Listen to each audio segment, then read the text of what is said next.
Hey, we have a bit of an announcement. All right, so if you have been following our story for any amount of time, you'll know that our plan is to build a 4-bedroom, 3.5 bath, large home. And over the last week, we've really been thinking about what our driving kind of core reason behind this project is, what our motivation is, and especially doing it debt-free. And that reason is really to leave our jobs in the corporate world as soon as possible and go on the path to self-employment and entrepreneurship. Yes. So essentially what we've decided to do is split the project right down the middle in 2 phases. We are essentially going to be building the garage portion of the house with the bonus room on top that we originally were planning to leave unfinished. We're actually going to build that first as a finished living quarters, a pretty spacious 1-bed, 1-bath apartment. Yeah, so it'll be an apartment. So in order to do this, we had to make the garage a little bit bigger so that we could fit a stairwell inside that space. But it will be a really spacious apartment. It's going to be about 1,000 square feet. We've already designed it and everything over this past week. Yeah. After work, we spent hours working on it and getting it to a place where we felt like it would be a comfortable living quarters for us in case it had to be, a couple of years before we build the main house. And for our purposes, it's just the 2 of us. We don't have any kids yet. And we have a dog and 2 cats, we have though.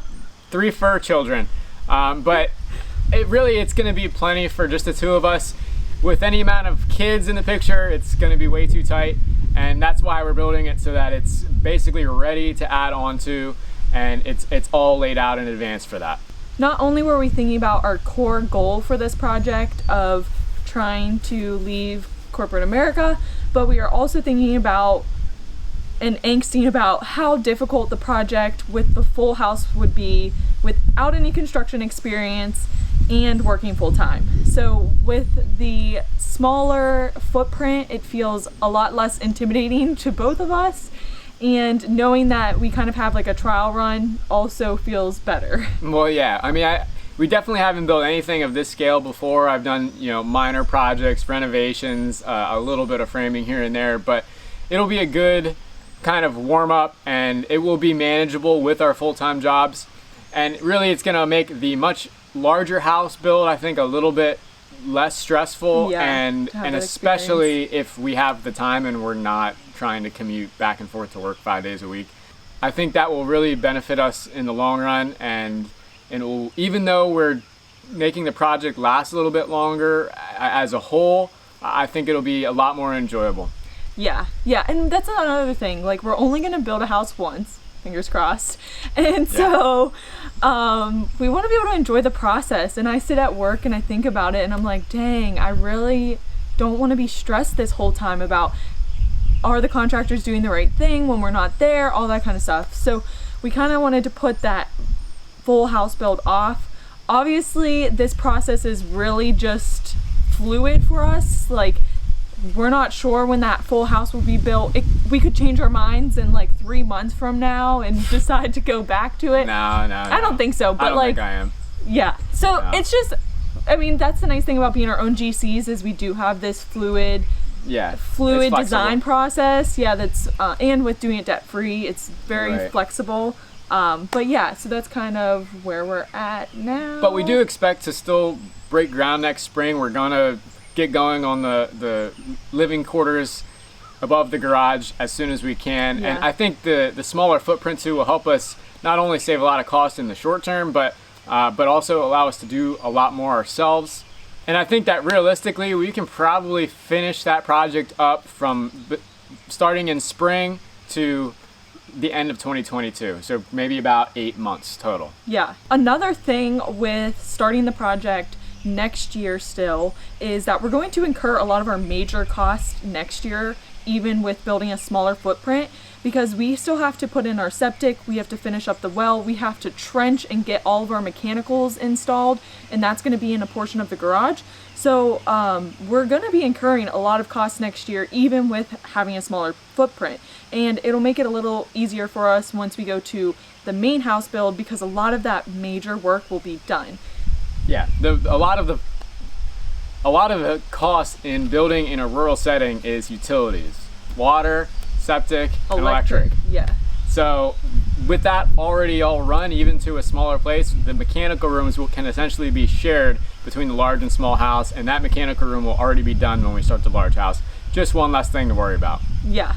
So one thing to be cognizant of when doing something in 2 phases is that it's allowed by the township and the county. So I did email the zoning officer and ask if this is okay to do a smaller footprint first and then do a larger addition later. And especially being that they'll be right up next to each other, it's not going to be kind of an accessory structure or a separate dwelling. And where we live, you're not allowed to have 2 separate dwellings on the same piece of property. They have to be connected. So he said it was cool. You have to just have a living space of over 700 square foot. And then of course the septic's got to be designed for a minimum of a 3-bedroom house anyway, no matter what size your house is. So I think we're actually going to put in a 4-bedroom septic to allow for the larger house down the road. Yeah. Yeah, and with our change, there's also going to be some changes to our main house design. We haven't really started getting into that, but now that we're going to have like this apartment suite, it's kind of going to be a guest suite when people come to visit. So we're going to get rid of the guest bedroom and guest bathroom in the main house, and we're going to try to kind of squish the footprint a little bit and shrink it down potentially. We'll see how it works out. The layout we have now, it's kind of weird with trying to do that, but that's kind of where we're going. So there's a lot of changes, and to help you kind of understand what the change is going to look like, we're going to show you and give you a little tour. Yep, this is the newly modified phase 1 of the build. It is a 36 by 40 footprint, so 40 foot wide by 36 foot deep, and it's got 3 garage doors and 3 regular entry doors. We changed up our dormer layout a little bit for this configuration to have 2 larger dormers instead of just 1. So let's go inside. The garage is a little bit larger than we originally had, and we have added this mechanical room back here. So that's going to house our well pressure tank, tankless water heater, electric panel, and then we have a little bathroom over here, just a little half bath sink for cleaning up in the garage. No other special plans for in here. We have a little coat closet here. Take a left to come inside. You can see it's a relatively open concept. U-shaped kitchen here in one dormer. Little open dining room. Computer desk for our YouTube and studio work, and then a little living room. A couple skylights for some natural light. Bathroom in here, nothing too crazy. And then bedroom over here. The sun rises over here, so it should be a fairly nice view waking up. And we've laid this out, so you probably noticed that this hallway here is a little awkward. The idea is this hallway would essentially go into the upstairs hallway once we create the addition. We'll probably just put a doorway here. And the same thing goes for outside. There's this door down here. This door would go into the main hallway downstairs, essentially where the mudroom's going to be. Here's the same thing in floor plan view.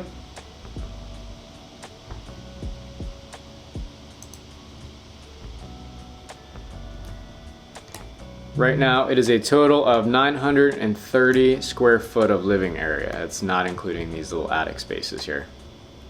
And here is what the end product would look like. This house is going to be a little bit smaller. We'll be eliminating one of the bedrooms upstairs, and there will be a direct connection, at least I think at this point, to the house here. Construction details will be a little bit interesting because on this side I probably won't be doing a roof overhang so that a structure can eventually butt up right to it, and the footing for this will probably be double as wide on the bottom here to help support the slab in this house.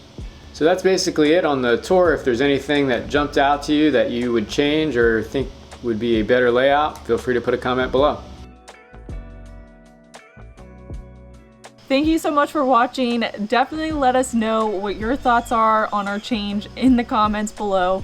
We obviously always value other people's opinions and their experiences.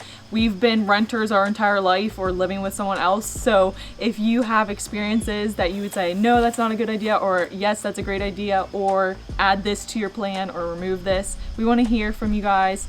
But yeah, so that's kind of where we're at, and we're excited to continue on this journey, and we can't wait to break ground next spring. So make sure to like this video and subscribe to our channel so that you can stay up to date with our current progress. Thanks for watching.